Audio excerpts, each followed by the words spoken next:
Hey, what's up, everybody? Reggie Kimble, aka Stickman #1, coming to you from Clearwater, Florida, or Seminole, Florida. Where am I at, David? You're technically Seminole, but it's right between Clearwater and St. Pete and Largo and a whole bunch of other little towns. Bunch of other things. Clearwater area. Okay, Clearwater area. There you go. I'm actually originally from Tampa Bay. We'll get back into and that. You don't know where you at?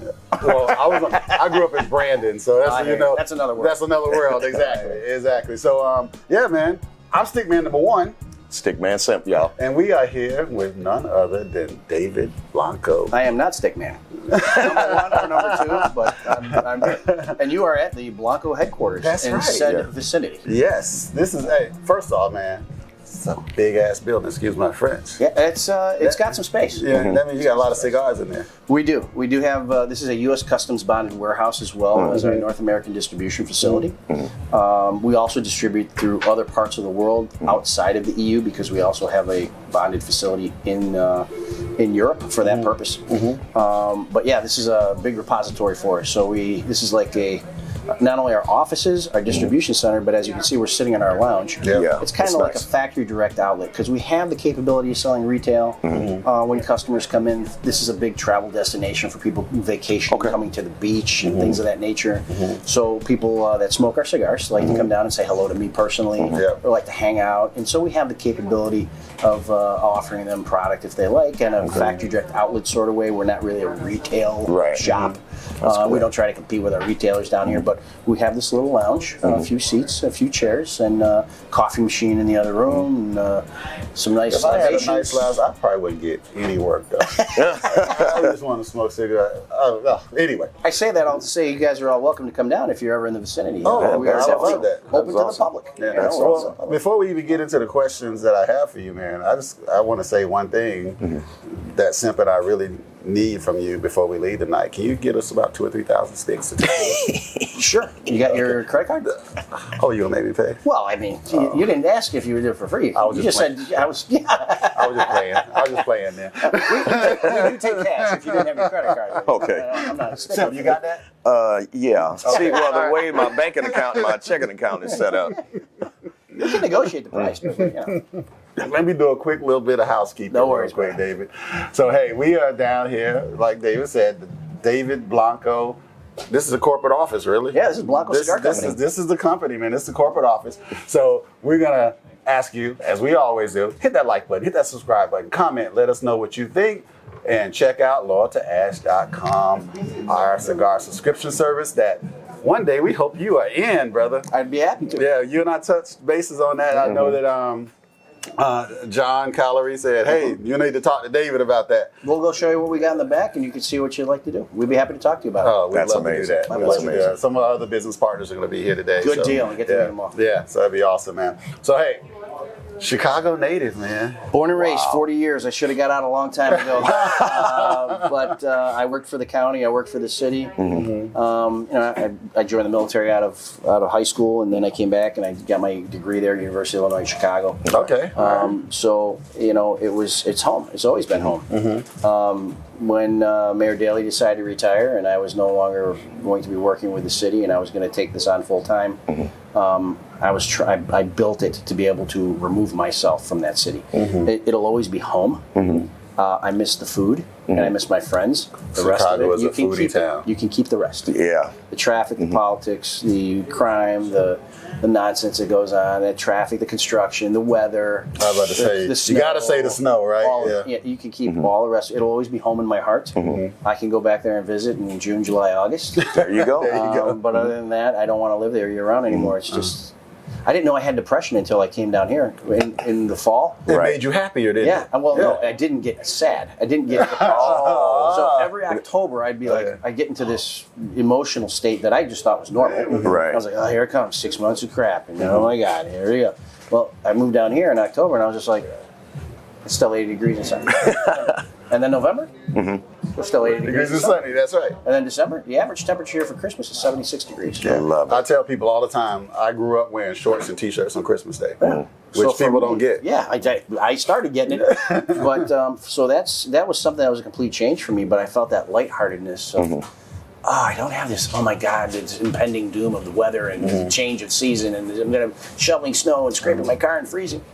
Right. So Right. I'm a lot happier person. Yeah. You know, Okay. it's a lot less stress. Yeah. Who could? I mean, Yeah. I've been living. I left Tampa probably a little over 20 years ago, and I'm planning. I'm close to coming back Where you in at the now? near future. I'm in Atlanta now, so Where we're are both you at? That's not based too out. far. Yeah, it's not too far. Yeah. I come back and forth. Still got a lot of family here, but I even the Atlanta cold is not Chicago cold. No, but even Atlanta cold, I don't like. Yeah, because I don't even like it's it. uncomfortable. Yeah, It is. You grew up uncomfortable your entire life. That's right. So that's how I feel now. I get upset when it gets cold down here a little bit. And I'm like, man, what is this? I got to put on a hoodie? Exactly. Yeah. A hoodie. Yeah, the other night we were sitting out smoking cigars, Yeah. and we're like, it's a little It got chilly for kind of Tampa. chilly. I was like, I got a whole closet full of clothes that I will only wear when I travel, because it used to be my everyday, clothing, leather coats and stuff. I'm not wearing leather coats down here for it. Yeah. So yeah, it's one of those things. I'm happy. If you want to be fashionable, Listen, if you want to come down and move to the Clearwater area or something like that nature, Tampa Bay or St. Petersburg is beautiful. All this is beautiful down here. Come on down. Just Okay. don't bring the politics with you. yeah. Don't bring the politics. Leave the Leave ignorance. that out of the. Out. it. Yeah. So you've been here what 40 years now? You said. No, I've been here since 2010. Okay. Okay. So now I'm 50. Gotcha. So I spent my 40s here. You said okay. Gotcha. All right. So have we made you a Buccaneer fan yet? No, hell no. Never. Damn it. Damn it. So I will tell you how I describe that to people. I reside in Florida. I am from Chicago. That's what I tell people in Atlanta. That's it. That's it. I will be So I a tell Bears people fan, in a Cubs fan, a Blackhawks fan, a Bulls fan. Well, you and To the end. you and I will always butt heads in the what's that? The Northern Conference. Oh, here we go. Because I'm from Michigan. Oh, okay. So- I mean, you know what? Detroit guy. Illinois is not even my team for college basketball. Really? Really? No, because I grew up in Chicago, so it's Northwestern. Okay. Oh, okay. All right. Okay. So Even though you went to Illinois. yeah, but I grew up next to Northwestern my whole life. I just couldn't afford to go there. I had friends that went there, but I couldn't afford. But that was the team as a kid you watched. yeah. And like, I'm going to support them. Yeah. Absolutely. They're exactly. neighborhood. You know, Yeah. I was 20 minutes from Northwestern. I was north side of the city, so. Oh, man. People in Atlanta give me a lot of shit for not supporting the Falcons, but I just can't. Dude, it's not where you're Yeah, I from. mean, they're in your You can't do conference. it. That's like And me they're in their moving to conference, Green that's Bay, right. rooting for Green Bay. It's like never, No. ever. No. So- I can't even wear a shirt, a jersey, a hat. No, I can't do it, man. No. It's like cheating on your wife or something. Exactly. So, So, I hey, can, listen, when they're in the Oh, Super Bowl yeah. and stuff, I can say, okay, I'm rooting for them because the Bears aren't there. there you go. So I'll root for them. Okay. Yeah. All right. But if the Bears are playing them, Bears got to win. Bears go, yeah. That's it. I mean, I can cheer for these guys down here because I'm here, but are they my team? No. There you go. Yeah, you got your Super Bowl shuffle, so That's I'm it, about man. to say, yeah, Greatest you did team of it. all time. Wait, hold on. Arguably. here we go. Arguably. Here Were you we gonna say go. Here Miami? we go. No. Okay, who are you going to say? I Pittsburgh? don't know. Just any of my Tampa Bay teams. I don't know. Of all time? Come on, man. In their prime? Bears versus... Come on, man. Really? You know what the only question was in '85? You might be right. How much You might were the be Bears right. going to win by? Yeah. And was the offense going to score more than the defense, or was the defense going to score more than the offense? Okay, I stand corrected. Yeah, you know why I they stand lost the corrected. game in Miami and they weren't 100%? Like they didn't go undefeated? Uh-huh. It's because they were partying their ass off. They like to have a good That was time. McMahon. They like to have a good They time. all were partying their ass, and they just took that game for granted, and they were hungover. Actually, I Yeah. got to meet Jim McMahon years later, and they were all partying, man. Oh, they just wow. they took that game off. They just said, "Screw it, we know we got this. Yeah. It's a lock." Hell, they shot the Super Bowl shuffle in the middle of the season. Yeah. Yeah, it was a lock, man. It was cocky. Yes, They were cocky, Well, and they earned the right to be cocky. well, they knew that there was nobody beating them. Yeah, and it was just right. it was what it was. It was their year. You know, it's just a shame that they weren't able to do it for multiple years. So, Wow. but arguably one of the best of all time. Oh wow. Okay. That team. Yeah, I can't even argue that. It's true, man. I mean, it is what it is. And I was a huge Michael Jordan fan, but everybody was. It Yeah. almost like doesn't even count saying that. Yeah, I grew up around those guys, and I got to see them from time to time. No Tippy Pippen. I mean, Scottie Pippen. All those guys. I ran into Rodman. Rodman's like a bad penny, man. I was running into him on planes. Left Really? And I Wait a bad penny. I like I that. kept running into him. I ran into him at, I hate to say strip clubs, but yeah, I would go to different cities, and customers would inevitably say, "Hey, how would you like to go out?" And I'm like, "Okay, fine." And inevitably they take me. You to a mean strip shoe club. model They events? say, they take me to a strip club, and I'm like, Shoe model why would events. I don't listen. I don't like going to strip clubs. But when your customers are like, "Hey, I'm taking you out," and you end up at a strip club, you smile, you nod, you have a drink, and that's it. And lo and behold, I show up, and there was Rodman. Wow. I was like, "Man, I can't get rid of this." I can't shake him. I said I stopped. We all had our strip club phase as a young man, right? Everybody I was really young, and I got over it really quick. and that's what I said. I learned very Very quickly fast. that I don't want to pay anybody a bunch of money to tease me for a few hours. What the hell is that all about? Yeah, I didn't get it. Yeah, I just didn't get it. I don't get the appeal. All right, so we're gonna get back to business. Tampa Cigar Week, man. This is the first inaugural one, and you guys are kind of like the highlight event. What do you think about everything so far? Well, I was working with John on this to bring it to fruition. You know, it was his brainchild. And then he said, "Hey, I want to do this. Dave, I need your help." He's never run events like this before, but he's gone around the country and saw how other people ran their events. And so I lended my expertise with event running because I've run huge events here before. Okay. And of course, I do events all around the country with different venues. Okay.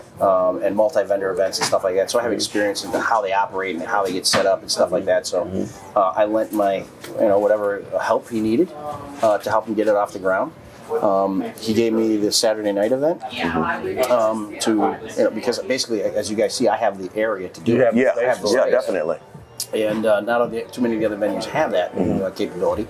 So we had the opportunity to have everybody here for a big shindig, and I have the master distiller here from Horse Soldier Bourbon. I can't wait to VIP. meet you. You got to get us introduced. Sure. And it's live music, comedy show, 2 bars set up. I mean, all the bells and whistles. All the bells and whistles. We're looking forward to it. It's going to be great. We got all the circuses and entertainment, and have a good time. This gentleman just came. You can't see him on the. He just came all the way from Canada. North of Montreal, if I'm not mistaken. Welcome, Mike. You're from the north. Yep, the frozen north. So he's coming down. So thank you, brother. I'll get with you in a moment. We're gonna finish our interview real quick, and we'll be right with you. You're all night. So Good, brother. Thank you're you. live. Be careful. You're live. Yeah, don't hit. there we go. There you go. Suck it in. There you We go. have to take a picture together to send to our friend Elias. Merci. All right. I love it. That's Speak awesome. a little French? A little bit. Okay. I do distribute my cigars in France, How many countries are but I you do in? like saying "ooh la la." They see. say it a lot over there. Really, really? I thought it was a joke. You really? Yeah. Oh no, it's not a joke. They say "ooh la la" a lot. Lot. So Okay. when they were doing that on Pepe Le Pew, he was doing that for real. Every Yeah. time a lady walks by, "ooh la la." Ooh la la. Oh, okay. Yeah. So anyway, Is that like the equivalent Ooh la of la. like giving the whole whistle that people or used it's to do? like, damn. But of course, the she French are of course more classy. about Yeah, it. of course. Ooh Ooh la la. la la. Yeah. It's like Sounds so much better. Yeah, absolutely. So how many countries are you guys in? I think we're in 37 now. Amazing. We're about to open up India. We're trying to open up Croatia right now. We have a distributor over there that's interested in talking with us, but we're in 37-ish. We're in every continent except Antarctica. We're in the Congo. I mean, we sell cigars everywhere. Middle East, we're opening up more areas right now as well. But it's a hustle, man. Oh, it ain't is. easy. You're not an old guy, right? I mean, you and I are age contemporaries. Yeah. You've built a global brand, man. How'd you do that so quickly? Oh, I'm a 24-year overnight success. I know. It's easy as that. No, but You know what? No, I'm gonna tell you. There you go. Let me tell you something, man. It's funny you say quickly because I just said 24 years. No, 24 to me. Okay, let me give you some context here. When you think about all these old traditional cigar brands that have been around 70, 80, 100 years, right? Yeah. And some of these families go way back. Our family's one of them. Okay, talk about that for a second. Yeah, so our family goes back to 1886. okay. I'm the 5th generation in the industry. Wow. But everything was lost in Cuba in the 1960s. Okay. So my But you father- still started from fresh again, We had to though, right? start all over, yeah. So it was actually my idea to carry on. I wanted to carry on the family legacy. But it never was an option until the 90s when Cigar Aficionado and the rest of these magazines came out and they made it a lifestyle. You know, when I was a Right. kid, I was smoking cigars when I became of age, but when I was a kid, I saw old men and wife beaters playing dominoes, drinking Cuban coffee. That's what cigar smoking was. Yeah. There was no Same here. lounge, clubs. It was on the stoop, No, on the exactly. street, hanging out. So when the lifestyle magazines came out, like Cigar Aficionado, it became something of a yuppie fad, and it blew up, and then all these places became, occurred, and doors opened up to places to smoke cigars, and bars to smoke cigars, and suddenly became this thing. So that's when I was like, there might be an opportunity for me to actually carry on the family's legacy. And so in 1998, I incorporated after talking to my father and my uncle, who became my partners. We did this together. I presented the idea. They said, if you invest everything you own, we'll back you. And that's what happened. And so in 1998, we opened our little factory here in Ybor City. It lasted 2 years. My uncle became ill. He was exposed to Agent Orange in Vietnam. He did 20 years of service, and as he got older, it got worse. And he could no longer run the factory. So we called up our cousins. Our cousins were in Nicaragua with a factory. And they said, hey, we're getting tobacco from them anyway. Can we just move production down there? And they said, sure. Their name is Plasencia. So Nestor and I are cousins by marriage. I've heard that. My father's. I've heard that. Okay. So Amazing. This is the family legacy that it actually brought our families back together, because I didn't grow up with Nestor and the Plasencias. His family fled to Nicaragua, my family fled here, and he was born down there, and I was born up here. It was the bringing together of the cigar industry again that brought us back together as families. And it's not like we hang out every day, because he's working down there and flying around, and I'm flying around too, but it's now a relationship again. Our families work together. I have employees that work for me in the factory directly, and they're cousins. But they were cousins from Nicaragua that I got to meet, and my production manager. It was like meant. It was like meant to happen, even though it was a break. It was like meant to come back. It was a way to bring this brought the family back together. It's what built the family to begin with, and it's funny because my cousin that works for me down there, his two brothers and sister work for Nestor in the office. So it's all family. So it's truly a family business. It's really a family business. So my father retired about 3 years ago, and I became the president. And we've had our ups and downs. We had to close our company for 2 years.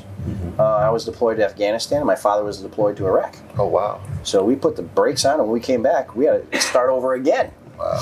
Well, thank you for your service, man. Thank you. Man, but a father-son combo, that's amazing. It's an honor to serve the country and a privilege to serve the country, and I didn't take for granted 1 minute of it, and so that presented another set of challenges, though, that we had to restart the company on a shoestring. Yeah, excuse me, I just came from Texas, and my allergies are Believe me, I have to deal with the same thing.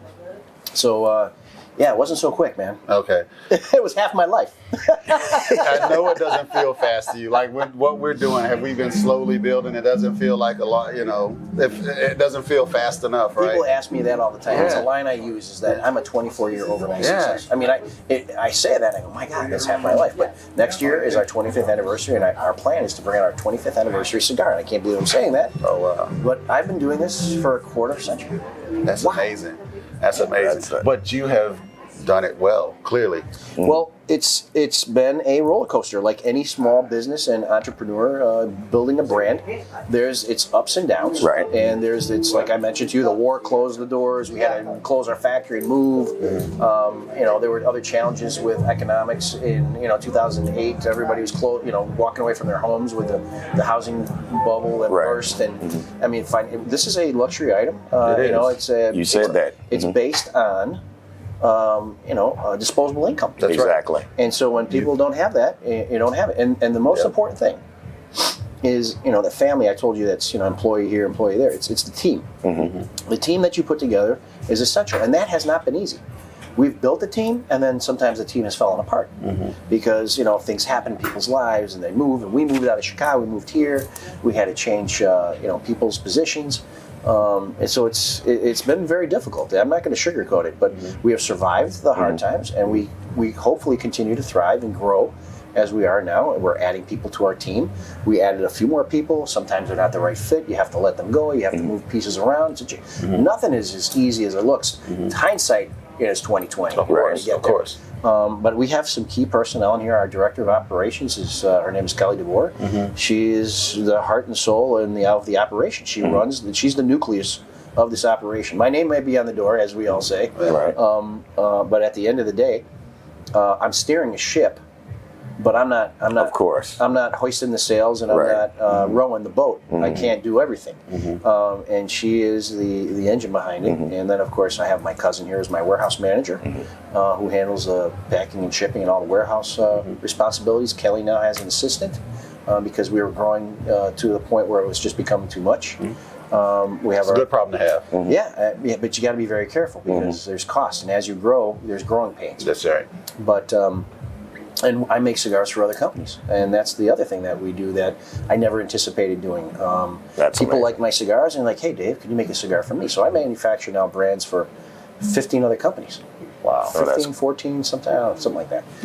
And they're all over the world. Some are in the United States, some are international brands, some are in Europe. Germany, Holland, Sweden. We're working on one in Malaysia, I think. And then a number of them in the United States.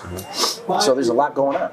So you're a road warrior then, huh? I am on the road a lot, and I have 6 salesmen in the States, and I ride with them. I work with them. Of course, my international travel, I go to Europe 5 weeks out of a year, usually September, October. And now it's getting so much that they maybe want me in the spring. Wow. There's only so many weeks in the year, and so it's becoming to become a challenge. Well, that's why I have to add people. Well, your ups and downs that you talk about, having to close this, having to move. I mean, I saw the article up there, and the title is like "Never Give Up, Never Quit." And That is my mantra. it's. I mean, that you've had some opportunities to say, you know what, forget all of this. I've had plenty, and I could make money doing other things. But this is my passion. This is what I love to do, and it is my family's legacy. Yeah. And it probably, because you feel that way, it doesn't always feel like work. You're correct. I mean, sometimes it's the biggest headache in my life, but other times it's working for yourself. There is something to be said for that.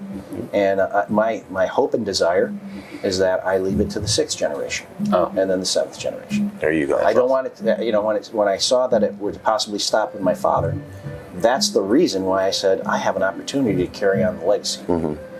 And I didn't just say that so it could be just one more generation. Right. I wanted it to continue to be part of what the family's identity is. Because you think of over 100 years of sacrifice of all the people that got it to this point where I'm sitting here, even though we had to remake it. It's lifetimes of work and toil. I don't want it to be for nothing. So Reggie had posed this question earlier to someone else, and it was a great question. Thank you, sir. You don't often give me compliments. So. Take it where you get it. A lot of cigar companies or the tobacco industry aren't really up on modern technology. They're still kind of doing things, how it's been done. It's an old school. Is there anything that you guys are doing with modern technology or you're still just... Well, sure. It depends on what aspect of it. There's 4 tenets of making a premium cigar. Right. It's the tobacco growing, the fermentation, the blending, and the rolling. You have to have all of those. If you don't, if you have one weak link in that chain, you've destroyed the process and the product. I would say the most advantageous modern technology advancement that we have had in a long time is in the farming aspect. Placencia was the one that first brought the drip irrigation system, which is used for crops, food crops, in places like Israel and in deserts, to the tobacco industry, and we now use in their farms the drip irrigation system, which not only titrates water levels but also fertilizers. So it brings nutrients as well. So it's a huge pumping station, and they had to dig up, throughout the entire field area for this irrigation system and it was a huge expense. But the yields are much greater. The wrapper yield is much higher. And the wrapper, of course, is the most expensive portion of the cigar. So I would say that is part of the biggest or largest technological advantage so far. That biggest one. The cigars are still going to be handmade. Yeah, that's right. Got to be. You can't. You don't skirt that process, right? Fermentation is going to still take time. It's like wine. Remember the old commercial? We'll sell no wine before it's time. Exactly. You can't make cigars without properly fermented tobacco. Good quality premium cigars. And you can't rush that process. No, you can't. It's tough. So I want to take us back to Tampa Cigar Week for a moment, and it's actually related to what you just talked about with cigars. At these cigar weeks that are happening all over the country, as the industry and the lifestyle is really just growing in popularity, there's a lot of boutique brands that have appeared over the last few years. for someone like yourself who's had some success and has a family legacy that you do, what advice would you give some of these new upstarts that we've been seeing over the last few years that have popped up? Well, I don't want to rain on their parade, but we are an industry constantly under attack by the federal government and the FDA. And there are going to be things coming up this year that will determine if a lot of these new upstart brands that you're discussing and talking about with regard to boutiques will continue to exist. It could be challenging, very challenging in the future of this industry. That's right. So I wish them well. I would advise them to run very lean.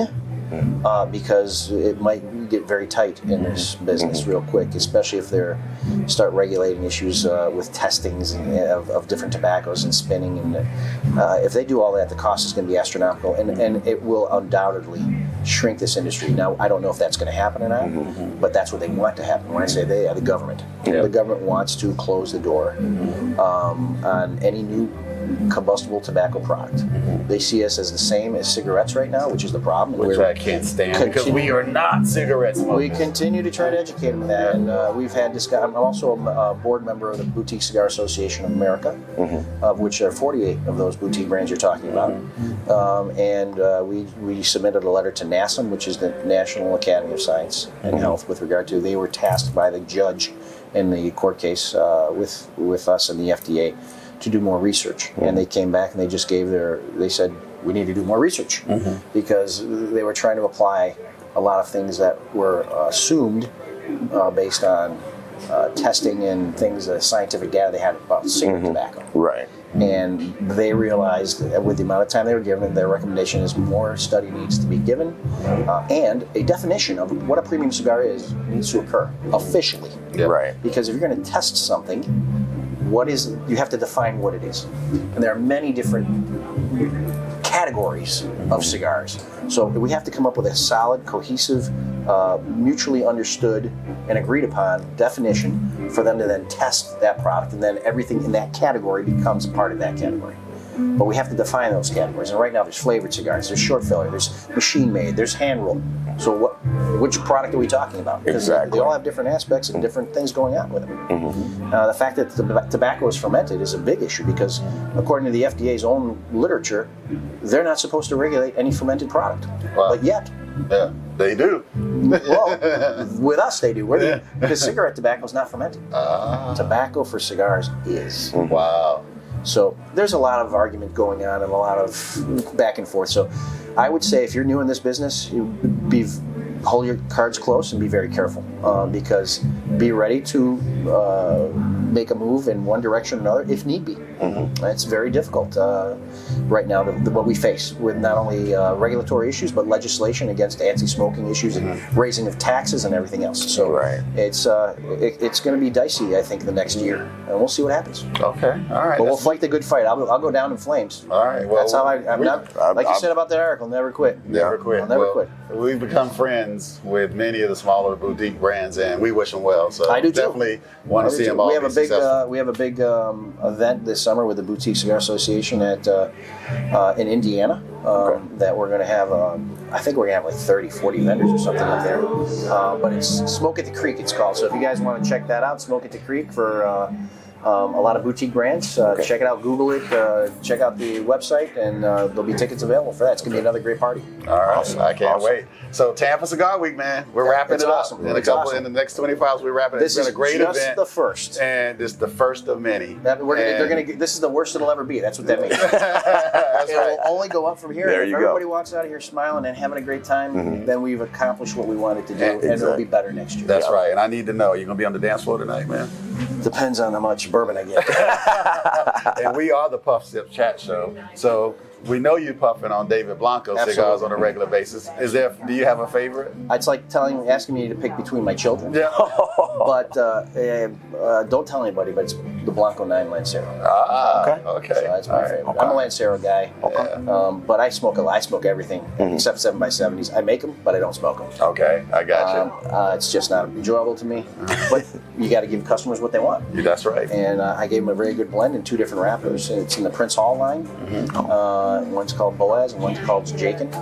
But great cigars. It's just, it hurts my jaw. I get it. To each their own. I get it. To each their own. There you go. You said bourbon. Is that your favorite pour? And what specific bourbon that you like? Are you a single malt guy? I just came back from our first release of our small batch bourbon in Texas. And we just did 250 bottles. It's called Triple Barrel by Blanco from the Alamo Distillery in San Antonio. We sold out of them. 250 bottles, gone. So I think we're going to do another one, and it might not be small batch. I think it might be a regular thing. Nice. Okay. You mentioned this to me on the phone when we This was our proof of concept, and it went very well. And my friends out here with Horse Soldier Bourbon, personal friends of mine, I've got their master distiller out here, so I'm going to look deeper into this. And we also have another companion product that we'd like to come out with in the next year. It depends about cash flow, right? Right. The other one is coffee. I'm a big coffee fan. Yeah, same here. And I love coffee, so we might do a coffee brand as well. So we're looking at a couple other things to diversify that are partner products to cigar smoking. Yeah. Well, we'd love to help tell the world. So that's Thanks, what we're guys. here to do, man. Thank you very much. It shines some light on the industry and the people that are making it happen, like yourself, man. So we really appreciate you for we really your appreciate hard work. this. Definitely. Thank you for coming and for giving me the time to talk to people about who we are if they haven't heard from us, and hopefully you'll get some shots of the party happening out there. Oh, we did. Hopefully. Hopefully. That is a promise. We are here to do it. Anything you want to say before we go that you want people to know that we should have asked you? Check us out at if you're looking for information about Blanco Cigars, you can check out our website at blancocigars.com, our Facebook page, Blanco Cigars. We have our Instagram page, Blanco Cigar Company. My personal Instagram is David Blanco 007. I'm constantly traveling and posting a lot of stuff. I do something called Blanco Sunday Fun Day. No matter where I'm at, I try to do a video, and I could be anywhere in the world. You never know. I might be missing something. That's probably it. That was pretty damn good. Yeah, that's pretty What's much your all. astrological sign? You didn't tell them that? Oh, you're going to have to buy me a drink first. Okay. That's a whole We'll other tell you topic. that later. We'll tell you that one later. Hey, man, I'm Stickman #1. This is StickMan Simp. and we are here with. David Blanco from Blanco Cigars. Hey, until next time, hit that like button, hit that subscribe button, comment, and always puff, sip, chat, repeat. I'm out. Stay smoky, guys. Hey, this is Stickman #1. Thanks for listening to the Puff Sip Chat podcast. If you want to hear more great episodes just like this one, please hit one of those donation links below. We could really use your support. Also, please visit us at puffsipchat.com for some cool Puff Sip Chat swag. Until next time, Puff Sip Chat repeat, baby. I'm out.